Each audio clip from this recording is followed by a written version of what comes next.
Station 2. Mr. Buffett, Mr. Munger, my name is Nicholas Erdenberger. I hail from the beautiful Garden State of New Jersey. And I guess the, question... Applause. So I guess this is a follow-up question to the question before. I really connect with the idea of not investing in industries you can't fully understand. Being a young guy who has limited ability to code and who can't build robots, tech is certainly not an industry I fully understand. And yet these days, the concept of entrepreneurship is nearly synonymous with tech amongst people my age. So my question to you, Mr. Buffett, is if you were 23 years old with entrepreneurial tendencies, what non-tech industry would you start a business in and why? I'd probably do just what I did when I was 23. I would go into the investment business, and I would look at lots of companies, and I would go and talk to lots of people, and I would try to learn from them what I could about different industries. One thing I did when I was 23, if I got interested in the coal business, I would go out and see the CEOs of 8 or 10 coal companies. And the interesting thing was I never made appointments usually or anything. I just dropped in, but they fellow from Omaha who looked like me couldn't be too harmful, so they'd always see me. And I'd ask them a lot of questions, but one question I'd always ask them, two questions at the end. I would ask them if they had to put all of their money into any coal company except their own and go away for 10 years and couldn't change it, which one would it be and why? And then I would say, after I got an answer to that, I would say, and if as part of that deal they had to sell short an equivalent amount of money in one coal company, which would it be and why? And if I went around and talked to everybody in the coal business about that, I would know more about the coal companies from an economic standpoint than any one of those managers probably would. So I think there's lots of ways to learn about business. You're not going to learn how to start another Facebook or Google that way, but you can learn a lot about the economic characteristics of companies by reading, personal contact.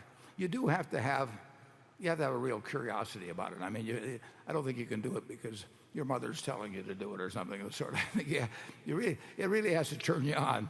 And I mean, what could turn you on more around asking questions about coal companies? Yeah, that maybe be a little odd too, but that's what I would do. And I might, in the process of doing that, find some industry that particularly interested me. In my case, the insurance industry did. And you might become very well equipped, even perhaps to start your own insurance company, but perhaps to pick the most logical one to go to work for. If you just keep learning things, something will come along that you'll find extremely useful to do. I mean, but you've got to be open to it. Charlie? Well, you might try a version of the trick that Larry Bird used. When he wanted an agent to negotiate his new contract, he asked every agent why he should be selected, and if he was not going to be selected, whom the agent would recommend. And since everybody recommended the same number two choice, Larry Bird just hired him and negotiated the best contract in history. Yeah. There are a lot of tricks that people use. We did the same thing as Solomon, actually. There was a Saturday morning when I called, and you were there, Charlie, weren't you? Yeah, sure.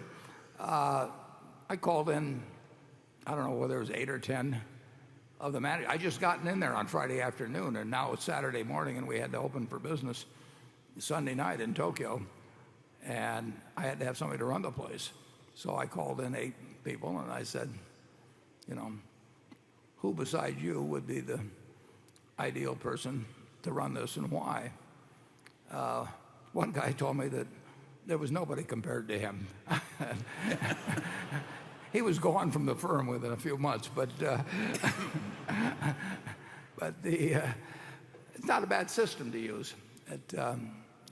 You can you can really learn a lot just by asking. I mean, it's starting to sound a little bit like a Yogi Berra quote or something, but it is literally true that if you talk to enough people about something they know something about, and people like to talk, and here we are talking ourselves. And you just have to be open to it, and you will find your spot. You may not find it the first day or the week or month, but you'll find what fascinates you. I was very lucky because I found what fascinated me when I was 7 or 8 years of age. But some people find chess or music, fascinates them when they're 4 or 5. If you're lucky, you find it early, and sometimes it takes you longer, but you'll find it. If it's a very competitive business, and it plainly requires qualities that you lack, it should probably be avoided. When I was at Caltech, I took thermodynamics, and Homer Joe Stewart, who was a genius, taught the course. And it was perfectly apparent to me that no amount of time or effort would turn me into a Homer Joe Stewart. He was utterly, impossibly more talented than I could be. Gave up. I immediately decided I wasn't going to try and be a professor of thermodynamics at Caltech. And I've done that with field after field, and pretty soon there was only 1 or 2 left. Yeah. Yeah. I had a similar experience in athletics. Okay, Becky. This question comes from Darren Bornemeyer. He says, Warren, you've commented in the press that you are concerned about the hotel price gouging in the Omaha area during the Berkshire meeting weekend. Hold your applause. You haven't heard the rest. Please elaborate further on that position, as it seems to contradict free market capitalism. Shouldn't the law of supply and demand apply in this case? Absolutely. And so therefore, since we want to increase the demand, the proper thing to do is increase the supply, right?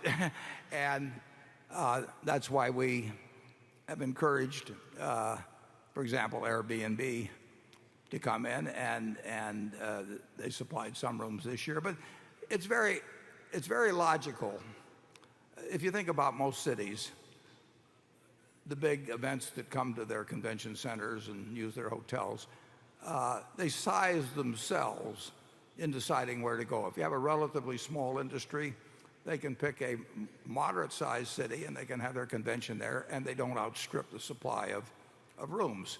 If you have a very big industry and you're having a convention, you have to go to some place like Vegas or someplace that has a lot of rooms, because otherwise you do throw the supply demand out of whack. So if you have an event which isn't sized by the people that are scheduling it, can't be sized by the people who are scheduling it, then you can totally outstrip rational supply of rooms. I mean, the great case would be something like the Masters tournament. I mean, Augusta can't size its hotel industry to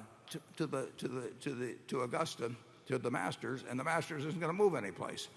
Well, there are certain events like that, but there aren't very many. And Omaha cannot size its hotel supply to the Berkshire meeting. It can size it to the kind of conventions it normally gets and all of that, but the Berkshire meeting is growing beyond what we anticipated.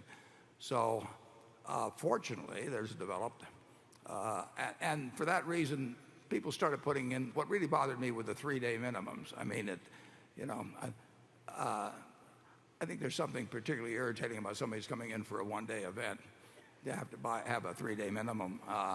And the prices were getting high. Incidentally, the Omaha Hilton, right across the street, they've been magnificent throughout this, as have many others. But there were a few that were really pushing things, and we didn't want to cut down on the demand. We didn't want to move to Dallas, even though we're opening a store there next year. It would be kind of fun for that. But we're not going to move to Dallas. I mean, Omaha people love this event. It's an economic boon for Omaha, and people get a good impression of Omaha when they come here generally. So there's a lot of good things about having the meeting in Omaha, and we can't expect anybody to build new hotels to take care of 3 days a year. So fortunately, something like Airbnb is sort of a flex supply arrangement that seems to me to make a lot of sense for it. And I think that it will be more developed by next year, and I think that the hotels will do extremely well next year, but I don't think they can push it to the ultimate extreme of a total scarcity product. And we want them to do well, and that's why we've gone where we have. Charlie? Nothing to add. Okay. It is a question of being self-realistic, and that applies outside of business as well. I think Charlie and I have been reasonably good at identifying what I would call the perimeter of that circle of competence, but obviously we've gone out of it. I would say that in my own case, I've gone out of it more often in retail than in any other arena. I think it's easy to sort of think you understand retail and then subsequently find out you don't, as we did with the department store in Baltimore. You can say I was outside of my circle of competence when I bought Berkshire Hathaway, although I bought it really to resell as a stock originally. I probably was out of my circle of competence when I decided that I should go in and buy control of the company. That was a dumb decision, which worked out.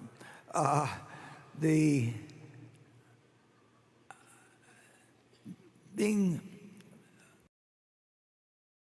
appraising your own talents and shortcomings, I think.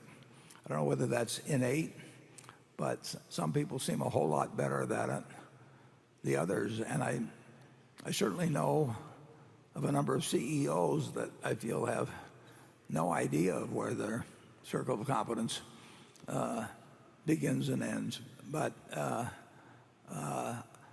we've got a number of managers who I think are just terrific at it. I mean, they really know when they're playing in the game they're going to win in, and they don't go outside of that game. The ultimate was Mrs. B at the Furniture Mart. She told me that she did not want stock in terms of the Berkshire Hathaway deal. Now, that may sound like it was a bad decision. It was a splendid decision. She did not know anything about stock, but she knew a lot about what to do with cash. She knew real estate, she knew retailing, and she knew exactly what she knew and what she didn't know. And that took her a long, long, long, long way in business life. And that ability to know when you're playing the game in which you're going to win and playing outside of that game is a huge asset. I can't tell you the best way to develop a great sense of that about yourself. You might get some of your friends that know you well to offer contributions. Charlie's given me a few contributions occasionally, saying, "What the hell do you know about that?" That's one way of putting it, of course. But Charlie, can you help him out? Well, I don't think it's as difficult to figure out competence as it may appear to you. If you're 5'2", you don't have much of a future in the National Basketball League. And if you're 95 years of age, you probably shouldn't try and act the romantic lead part in Hollywood. And if you weigh 350 pounds, you probably shouldn't try and dance the lead part in the Bolshoi Ballet. And if you can hardly count cards at all, you probably shouldn't try and win chess tournaments playing blindfolded, and so on and so on. You're ruling out everything I want to do. But competency is a relative concept. And what a lot of us need, including the one speaking, is what I needed to get ahead was to compete against idiots. And luckily there's a large supply. And